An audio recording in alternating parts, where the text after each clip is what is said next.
Hi, and welcome to the Waterbury Health Podcast. I'm your host, Jeremy Rodrigo. Thank you for joining me again today. Joining me is Dr. Erik Carlson, who is an orthopedic surgeon here at Waterbury Hospital. He's also one of the administrative medical directors of our orthopedic program here. Dr. Carlson, welcome. Thanks, Jeremy. Nice to be here. So we know that Waterbury Hospital has a long history of doing amazing orthopedic care, and you're one of our great surgeons that we rely on to take care of our community. Tell me a little bit about your background and why you chose orthopedics and how you landed here at Waterbury. Sure. So I grew up in the South, actually, so it's sometimes surprising that I ended up in Connecticut, but ended up going to medical school and residency training at Yale, just down the road. So I was there for almost a decade. I spent a year doing upper extremity work, hand, wrist, and shoulder work at special surgery in New York City, and then came back here and joined my current partner, Dr. Michael Kaplan, in a small private practice, which has been great over the past decade now, practicing in the Waterbury community. And so when we're talking about the upper extremities, you concentrate on up here, right? Hand, wrist. Yep. I say really anything from the fingertips to the shoulder I can deal with. Okay, and one of the things that you talk about in your practice is sports medicine, right? So there's a lot of people who are injured either from sport or work. Is that what you're predominantly taking care of? Yes, I would say in my practice, the majority is an injury that occurs, people are active. We're more active now than I think we've probably ever been. Weekend warriors, people who work for a living. I take care of a lot of the community, police officers, firefighters, and we see injuries that occur with sports injuries that may occur during the weekend. We might see some injuries that occur during work. We also can see some injuries that occur over time. And I would say my practice is probably 50% an actual injury where a patient might fall. They may take a slip and fall. They might have an injury when they're playing tennis. They might have an injury when they're lifting a heavy object. And then some occur over time, and those are more repetitive. But all of those are kind of under the umbrella of sports medicine and work-related injuries. So how does someone get you? Do they go through their primary care doctor and get referred to you, or do they go directly to you? How does somebody? It's a variety. So we accept, obviously, referrals from our local wonderful primary care physicians. So a lot of my referrals are from primary care. I get a lot of referrals. If you go to, for instance, a physician, occupational, let's say you get hurt at work. You go to an occupational occupational health center. Often they will send you to another doctor. You can always request to see me or any of the other orthopedic surgeons here at Waterbury Hospital. It's your choice to do that. We do see a lot of patients referred from physical therapists. There's a lot of great physical therapy programs in the area, and those therapists will sometimes not be able to handle, they've done the patient's done their therapy, they've gone through the appropriate stages, and they're not getting better, and then they will send it to us. And then we get patients that just call up, and so we, and need an appointment. I've had shoulder pain for 6 months. Can I get an appointment? And so we would accept any of those referrals and try to get patients in really within the first, ideally 24 to 48 hours to see either me or one of my team members, or what works for the patient. So when someone does get to you, at what point do you make a determination, okay, so I've looked at the patient, I've looked at their imaging or whatever, and at what point do you make a determination, hey, you need surgery, and here's what surgery is going to look like? Walk us through that process for a patient. Yeah, that's a good question. So I think one of the common misperceptions about going to see a surgeon is that you're going to walk out of there with a surgery, right? So I'm a surgeon, I do surgery, but the most important part of my work is determining who would benefit from surgery and when the right time to do surgery is. So when a patient comes to me, one of the first things I'll ask them is, how long have you had pain? Right? So maybe it's 2 days, maybe they fell off a ladder and they've had pain for 2 days, that's straightforward. Maybe it's 6 months. Then you got to ask them, what have you done to help with this, right? So some patients come in, they've done 6 or 8 or 10 months of non-operative treatment, meaning they've seen their primary physician who's referred them to physical therapy, as we spoke about. Maybe they've seen a pain management doctor and done injections, they've taken medicines, and nothing seems to be working.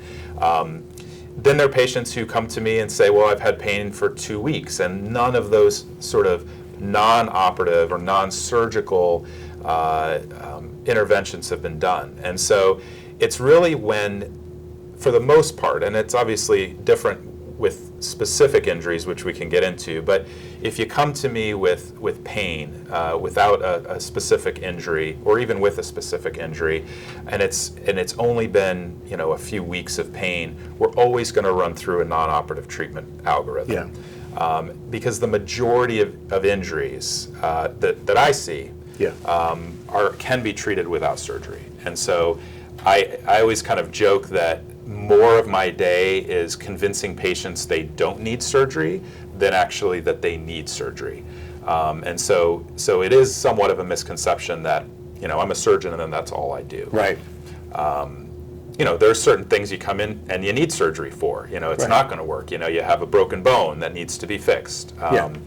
Or you have a very bad tear of your rotator cuff that's not going to heal on its own.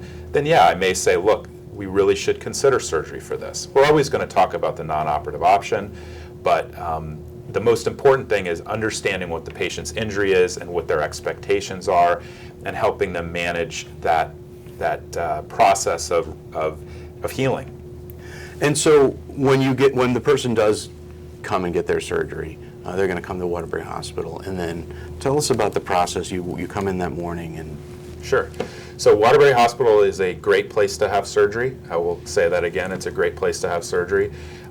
We have all of the resources of a hospital, but we also have a great outpatient surgical program. And what that means is that, you know, there are many surgical centers, and I operate at surgical centers for certain things, but Waterbury Hospital has resources that those surgical centers don't have, right? We have a huge nursing staff. We have beds upstairs if for some reason you have to spend the night. We have cardiologists in-house. We have a full gamut of anesthesiologists. It's not just maybe one or two Right. anesthesiologists. We have multiple anesthesiologists. So it's a very safe place to have surgery.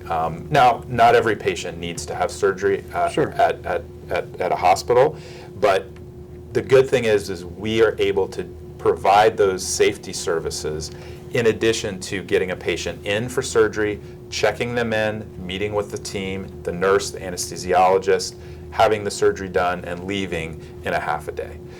So if you had surgery, for most of my surgeries, which are between 1 to 2 hours long, you come in the morning, you check in, you have the surgery at 7:30, and you're home by noon, which is an outpatient protocol. I mean, that's how same thing as if you went to a surgical center.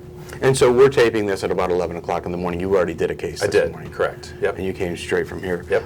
Tell us, so I mentioned early on that you're one of the administrative medical directors, you and Dr. Kaplan. Tell us about kind of your plans for the future of our orthopedic services here at Waterbury. So Waterbury has a very storied orthopedic history, and I don't want to get too much into it. We can do that on a separate podcast, Sure. maybe. But we have a lot of firsts. We were one of the pioneering hospitals in the state for joint replacement, especially hip replacement, with Dr. Christoph's Kegi.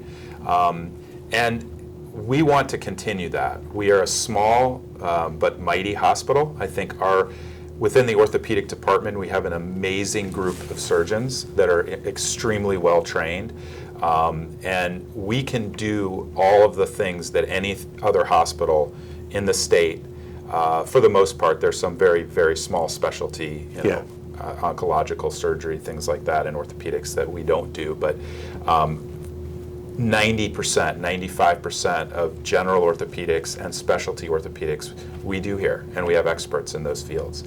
And so there's been a lot of transition, a lot of changes in the past 10 to 20 years at Waterbury Hospital, and we're trying. My co-director, Dr. Kaplan, and myself have really made it our business, our duty, in a sense, to bring the hospital, the Waterbury Hospital, back into the forefront and make it a center for excellence in orthopedics, which it is, but we need Right. to tell the story. Yeah, we need to tell more people. More people need to know about tell it. the story again. So, so we're working on a huge number of fronts to do that, to recruit more surgeons, to recruit more specialty nurses, to get the word out there that, hey, we can do really good orthopedics, and you don't have to leave Waterbury. You can stay right in your hometown. You can stay right here. You don't have to drive to a larger city. We understand that patients have choices. Yeah. I mean, that's the market we live in today. And we want to show them that Waterbury is a good choice. It's a great choice. Yeah, that's very well said. And one of the things that you talked about before we went on was the PA service. And so one of the things that maybe people don't realize is you work with a team of really experienced expert PAs that assist you, all of the orthopedic surgeons in their work. So tell us about what the PAs do. Yeah, so PA or physician assistant or physician associate, depending on where you're at, they serve a vital role in today's healthcare system, and especially in orthopedics. We have a wonderful team of 5 PAs, currently led by Juliet Rivera. Most of them have well over a decade or 2 of experience. And what they do is they support the surgeons who can't be in the hospital all the time because we're seeing patients, we're in the operating room, we can't be present. There are extenders. There are eyes, there are ears.